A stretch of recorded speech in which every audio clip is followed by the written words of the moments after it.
Hi there. Welcome to Trinity Place in Geneva, New York. My name is Cameron Miller, and this is a reflection, or maybe even a sermon, on readings for the fourth week of Easter season. The 23rd Psalm and John 10, verses 22 through 30.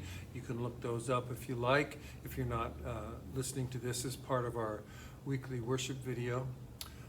And the other reading is Mary Oliver's poem, The Messenger, and I'm going to read that to you now.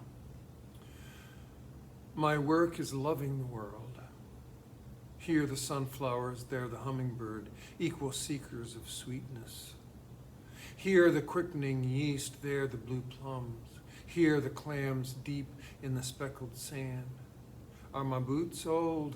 Is my coat torn? Am I no longer young and still half perfect? Let me keep my mind on what matters, which is my work, which is mostly standing still and learning to be astonished. The Phoebe, the delphinium, the sheep in the pasture, which is mostly rejoicing since all ingredients are here, which is gratitude, to be given a mind and a heart and these body clothes, a mouth with which to give shouts of joy to the moth and the wren, to the sleepy dug-up clam, telling them all over and over how it is that we live forever. Sometimes a sermon is about nothing. You know, like the Seinfeld television show was about nothing. Like today's readings are about nothing, at least nothing in any concrete sense that you can collect or build or decorate. The something that this sermon and these readings are about is gone the very moment we recognize it. It's more like the air than it is water. The psalm, the poem, the gospel are all about merger. The Father and I are one, Jesus says. The world and I are one, and you too, Mary Oliver proclaims with her metaphors. The green pasture, death's shadow, the table God spreads even in the presence of our enemies, all are enfolded within the goodness of God, the psalmist says. Merger, melding, oneness, it's all about the momentary collapse of boundaries. This is William James's famous definition of religion. The feelings, quote, the feelings, acts, and experiences of individual people in their solitude, so far as they apprehend themselves to stand in relation to whatever they may consider the divine. It is that moment of oneness or of being in the presence of something or someone that melts the boundaries between them and us, or it and us. It can be nature, as Mary Oliver describes in so many of her poems. It can be another person. When we fall in love, that intensely romantic phase in which the boundaries between us feel as though that they have fallen in on one another and we are consumed in that unique moment of intimacy. It can be different intimacy when a conversation between friends or even an encounter between a professional with a client or a patient suddenly distills into a joint recognition of an experience or the meaning of it. And I dare say with God, when we enter the moment with the Holy Spirit or Jesus or Krishna or Mary or whoever the perceived agent might be, and there we are for an instant, as William James explained, standing in our solitude and yet with something that is no longer other, but we in it and it in us. Now, I know darn well that everybody in the hearing of my words knows this experience that I'm trying to describe. It is the collapse of boundaries between us and someone else or something else, religious and non-religious people will ascribe different causes and meanings to this experience, but it is a universal experience, at least I think it is. But what I'm most interested in is not the moment of merger, but what happens in the next moment. After the boundaries have collapsed and we have merged through a powerful suspension of individuality, what happens next? If we do not recollect ourselves and reassert the boundaries that were momentarily penetrated, we will lose connectivity with the other people and elements of the world around us. We will lose perspective and forget who we are and what we are and the full extent to whom we belong.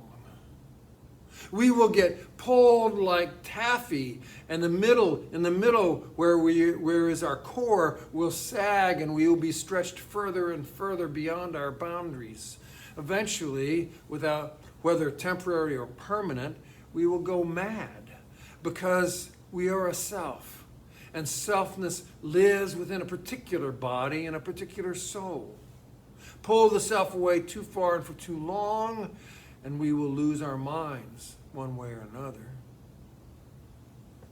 That happens sometimes to some people with religious experience, just as it does between individuals through unsustainable intimacy. Neither religion nor meaningful relationships are for the faint of heart.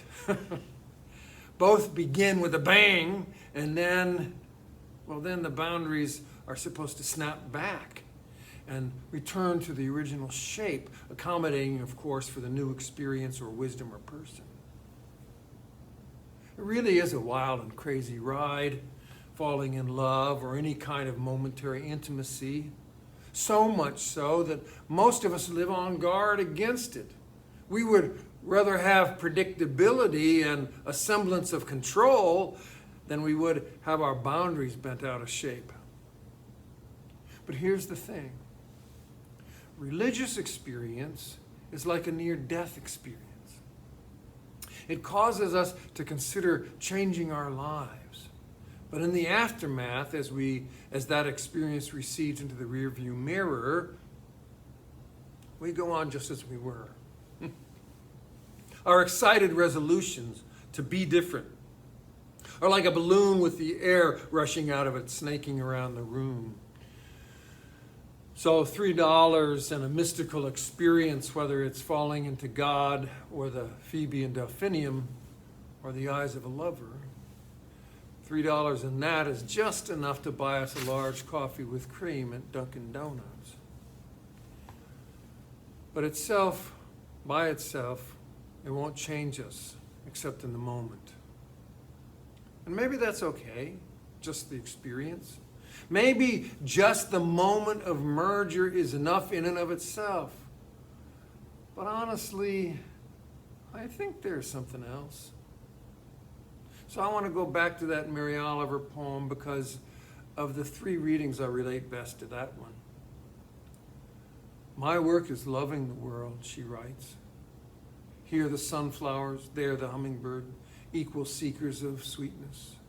Here the quickened yeast, there the blue plums. Here the clam deep in the speckled sand.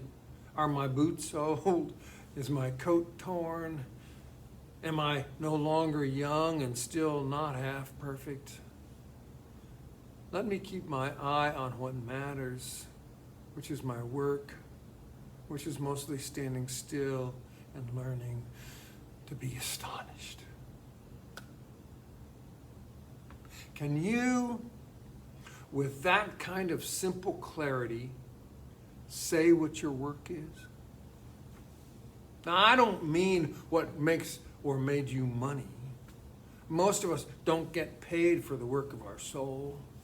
Or if there is a blending of our job and our work is never contained by the limits of our job. My friends, what is the work of your soul? Now, I'm not the judge of your experience, but I will say that anytime I have had the experience of merger, when my boundaries melted and I slipped into a bigger reality, it's always brought clarity in some way to my work. The fact causes me to imagine then that what William James called the religious experience is for a purpose. It's for a purpose more than a pleasure.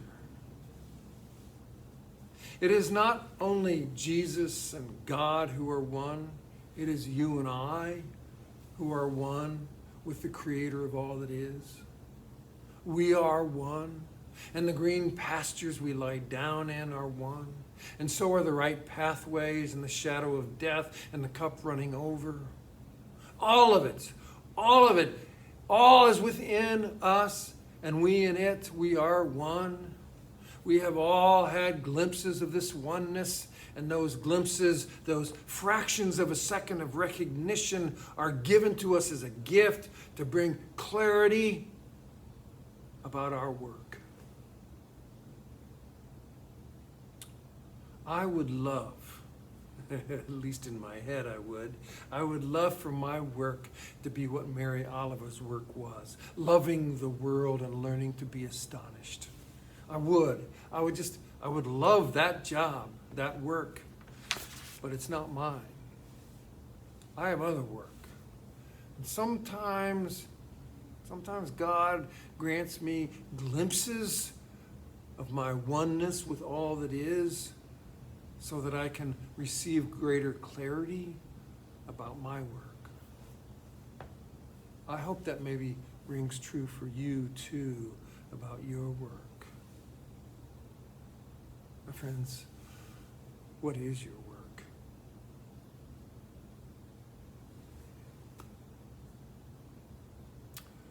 What is the work of your soul?